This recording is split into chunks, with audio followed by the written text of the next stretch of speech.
Hello, good morning everyone, welcome to my another brand new blog. তো সকালে ঘুম থেকে উঠে স্নান করে পুজো দিয়ে দেন ব্রেকফাস্ট করে এখন আমি রেডি হচ্ছি আর কি। কোথায় যাব তোমরা ভিডিওটা দেখতে থাকো, একটু পরেই তোমাদের সাথে শেয়ার করছি। তো আমি এখানে একদম কমপ্লিটলি রেডি, বাট বোনের এখনও হেয়ার কম করা বাকি রয়েছে আর কি। তো যাচ্ছি হচ্ছে আমরা সবাই, কারা কারা বলছি, মা, রাখি মামি, বড়দিদা, বোন আর আমি আর কি। আমরা এই 5জন মিলে যাচ্ছি। তো ভিডিও দেখে বুঝতেই পারছো ঝমঝমিয়ে বৃষ্টি হচ্ছে, মানে ঝমঝমিয়ে না, সরি, ঝিরিঝিরিভাবে বৃষ্টি পড়ছে। আমার না একদম ভালো লাগে না এই বৃষ্টির সিজনটা আর কি। চারিদিক প্যাচ প্যাচ করে, জল কাদা, মানে একদম, আর ছাতা ক্যারি করতে আমার মোটেও ভালো লাগে না। যাই হোক, তো দেন এখানে ওলা বুকিং করে নিয়েছি, ওলাতে উঠেও পড়েছি অলরেডি, গাড়ি চলেও এসছে বুকিংয়ের কিছুক্ষণের মধ্যেই। তো কোথায় যাচ্ছি এবার তোমাদের সাথে শেয়ার করি। বেসিক্যালি আমরা যাচ্ছি হচ্ছে Kusum Devi Surendralal Durga Jain dental college and hospital. বুঝতেই পারছো, ডেন্টাল হসপিটালে যাচ্ছি আর কি, রাখি মামির, বড়দিদার আর আমার বোনের ট্রিটমেন্টের জন্য। রাখি মামি যাচ্ছে রাখি মামির এন্ডো ট্রিটমেন্টের জন্য, দেন আমার বোন আর বড়দিদা যাচ্ছে দাঁত তুলতে আর কি। এবার হসপিটালটা নিয়ে একটু তোমাদের বলি। হসপিটালটা হচ্ছে বেসিক্যালি একটা গভর্নমেন্ট হসপিটাল, ঠিক আছে। মানে ওই হসপিটালে ট্রিটমেন্টের জন্য বলো বা মানে ডক্টর ফিস বলো, এভরিথিং আর কি, কোনো কিছু চার্জেস লাগে না।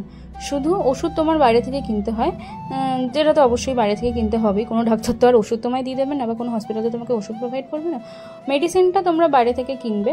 আর হচ্ছে যেই এক্সরেটা আর কি করতে হয় দাঁতের জন্য, প্রত্যেক দাঁত মানে পার টিথ 40 টাকা করে নেয়। আর এছাড়া হসপিটালে কোনো খরচা নেই আর কি, কোনো টিউশন বলছি, সরি, ডক্টর ফিজও নেই কোনো, বা কোনো মানে ট্রিটমেন্ট ফিজও নেই আর কি, ঠিক আছে। আর যাতায়াতে যেটুকু খরচা লাগবে আর কি, তো সবাই মিলে বাসে করে, তারপরে অটো করে, ব্রেকে ব্রেকে কিছুটা যেতে হয় আর কি। যতটা না লাগবে তার থেকে সেই তুলনায় ওলা বা ইয়াত্রী সাথী এনাফ আর কি, মানে অনেক কমে হয়ে যায় আর কি। তো সেই জন্য আমরা সবাই মিলে এসেছি যখন, মানে ওলা করেই এসেছি। তো এখানে দেখো তোমাদের সাথে কথা বলতে বলতে হসপিটালে চলে এসেছি। মা প্রথমে এসেই আর কি লাইন দিল, কারণ এই হসপিটালে প্রচণ্ড ভিড় হয়। মানে আমরা এই হসপিটালের কথা জানতামই না যে আমাদের মানে এই লোকালিটিতে এত ভালো একটা হসপিটাল রয়েছে আর কি। তো গভর্নমেন্ট হসপিটাল এত ভালো রয়েছে, ঠিক আছে। এত পরিষ্কার, ঝাঁ চকচকে প্রত্যেকটা এমপ্লয়ির বিহেভিয়ার, প্রত্যেকটা ডক্টরের বিহেভিয়ার, মানে রিসেপশন থেকে শুরু করে, মানে যা যা ডাক্তারদের নানান রকম ডিপার্টমেন্ট রয়েছে, সব ডিপার্টমেন্টেই মোটামুটি আমার এখনও অবধি যাওয়া হয়ে গেছে আর কি। তো সবার বিহেভিয়ার এত ভালো যে মানে বলার বাইরে আর কি। মানে কোনো হসপিটাল এতটা ভালো কোঅপারেট করতে পারে পেশেন্টদের সাথে, এই হসপিটালটা না দেখলে আমি লিটারেলি জানতাম না আর কি।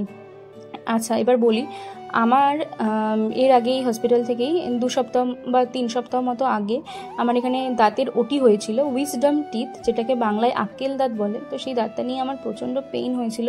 আমি আমাদের লোকালিটিতে এখানে শ্রীভূমির এখানে প্রাইভেটে দেখিয়েছিলাম আর কি। তো সেখানে তো বলেছিল যে প্রায় 28K, মানে 28,000 মতো লাগবে এরকম বলেছিল আর কি।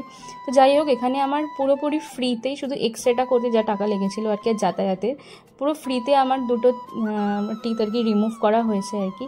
অ্যান্ড এত ভালো, মানে আমার ওটা অ্যাকচুয়ালি ওটি হয়েছিল, কারণ আক্কেল দাঁত মানে বুঝতেই পারছো, হাড় কেটে দাঁত বার করা।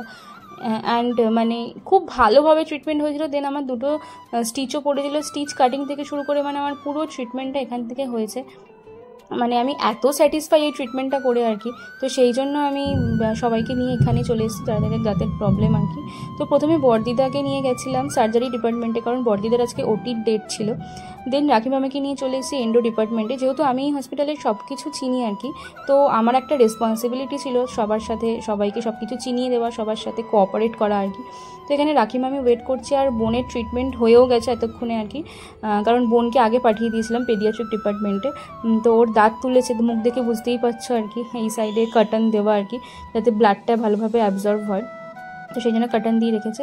তো রাখি মামি এখানে ওয়েট করে রয়েছে আর কি, যে কখন নাম ডাকবে আর কি। আসলে অনেক ভিড় হয়, এটা হচ্ছে সবচেয়ে মেন কথা। আমি তোমাদের সাজেস্ট করবো, তোমরা যদি কখনো যাও এখানে, সকালবেলায় 9টা থেকে 9:30-র মধ্যে যাবে, তাহলে ফাঁকা থাকবে। আর এর আগে আমি যতবার গেছি ততবার সকাল 9টা থেকে 9:30-র মধ্যেই গেছি, আর ফাঁকাই হয়ে গেছে। মোটামুটি 12টার মধ্যেই বাড়ি, কখনো মনে হয় 11টার মধ্যেও বাড়ি চলে এসেছিলাম আর কি। দেন তারপরে আমাদের এখানে সবাইকে অ্যাপয়েন্টমেন্টের ডেট দিয়ে দিয়েছে আর কি। আর আমি এখানে ইয়াত্রী সাথী বুক করছিলাম। তো আবার বড়দিদাকে আর রাখি মামিকে নিয়ে সোমবার আসতে হবে, এই আসছে সোমবার আর কি, মানে 14 জুলাই আসতে হবে আবার। তো বড়দিদার ওটিটা ক্যান্সেল হয়ে গেছিলো, কারণ আমরা সেকেন্ড হাফে আজকে গেছিলাম, তো সেকেন্ড হাফে কোনো ওটি হয় না, ফার্স্ট হাফে, আমারও ফার্স্ট হাফেই ওটি হয়েছিল। এটা একটা আমাদের মিস্টেকের জন্যই ব্যাপারটা হয়েছে আর কি। তো যাই হোক, আবার ডেট দিয়ে দিয়েছে, কোনো অসুবিধা নেই, 14 জুলাই হবে বড়দিদার ওটি। তো আমরা এখানে ট্রিটমেন্ট করে একদম গাড়িতে উঠে পড়েছি। এবার বলি যে এই হসপিটালটার কথা আমি নিজে জানলাম কী করে। আমার ছোটোবেলার এক বান্ধবী শুভাঙ্গী, ওর কাছ থেকেই বেসিক্যালি জানলাম জিনিসটা আর কি। আমার সেমিস্টারের পরে ওর সাথে এসেছিলাম ফার্স্ট, তারপর থেকে আমার ট্রিটমেন্ট শুরু হয়েছিল। ভেরি থ্যাঙ্কস টু হার যে এই হসপিটালটার খোঁজ দেওয়ার জন্য। মানে সত্যি এত ভালো হসপিটাল, এটা আমরা জানতামই না, এরকম একটা ব্যাপার আর কি। তো যাই হোক, এখন আমরা গাড়িতে উঠে পড়েছি, আর দেখো লোকালিটিতে চলেই এসে, এটা হচ্ছে দিঘির পাড়া, যেটা তোমাদের আগের ভিডিওতেই বলছিলাম যে মেলা বসছে আর কি। তো মেলার প্যান্ডেল দেখো তোমাদের সাথে শেয়ার করছি, অনেকটাই হয়েছে আর কি। তো খুবই এক্সাইটেড মেলার জন্য, বাট এই বৃষ্টিটা সব কিছু ভেস্তে দেয় প্রতি বছর, এই বৃষ্টির জন্য আমি মেলাটা মানে ঠিকভাবে এনজয় করতে পারি না। যাই হোক, তো সেভাবেই ভালো মন্দ নিয়ে আমাদের চলতে হবে। দেন এখন তো গাড়ি থেকে নেমেও পড়েছি, আর মা আমাকে বললো যে বোনের জন্য আইসক্রিম নিয়ে আসতে, কারণ মুখ থেকে কার্টনটা বার করার সাথে সাথেই ওকে আইসক্রিম খাওয়াতে হবে। তো সেই জন্য যেহেতু বাপির দোকান বন্ধ আর কি, তো সেই জন্য অন্য দোকান থেকে আইসক্রিম নিলাম। তো ভ্যানিলা নিতে বলেছে, কারণ অন্য কোনো ফ্লেভার নেওয়া যাবে না, শুধুমাত্র ভ্যানিলাই নিতে হবে, আমার বেলাতেও তাই বলেছিল। যাই হোক, হ্যাভমোরের এই আইসক্রিমটা নিয়ে এসেছি, বোনকেও দিলাম আর আমি একটা খেলাম আর কি। এই ফার্স্ট টাইম আমি হ্যাভমোরের আইসক্রিম ট্রাই করছি, অ্যান্ড খেতেও ছিল খুব সুন্দর, টেস্ট খুবই সুন্দর ছিল আর কি। তো বড়দিদা এখানে ভাত খাবে, দুপুরবেলায় এসছে, কারণ উনি সকালে ভাত খেয়ে যায়নি, পরোটা খেয়ে, পিঠাই পরোটা খেয়ে গেছিলো আর কি। তাই হোক, তারপরে ভাত সাত খেয়ে নিলাম, তারপরে দুপুরবেলা একটু ঘুমিয়ে নিলাম সবাই, দুপুরবেলা না, ফিরেছিলাম আমি 4টে নাগাদ। তারপরে যাই হোক, ঘুম থেকে উঠে পুজো দিয়ে একটু খেয়ে নিলাম চা, বিস্কিট, পাঁপড় ভাজা। এখন বড়দিদাকে নিয়ে আমি, মা আর বোন যাচ্ছি মানির বাড়িতে দিয়ে আসতে ওনাকে। দেন দিয়ে এখন চলে এসেছি, মা আমার বার্থডে যেহেতু সামনে আসে, তো মা আমার বার্থডের জন্য একটা গোল্ডের ফিঙ্গার রিং দেখছিল নেবে বলে আর কি।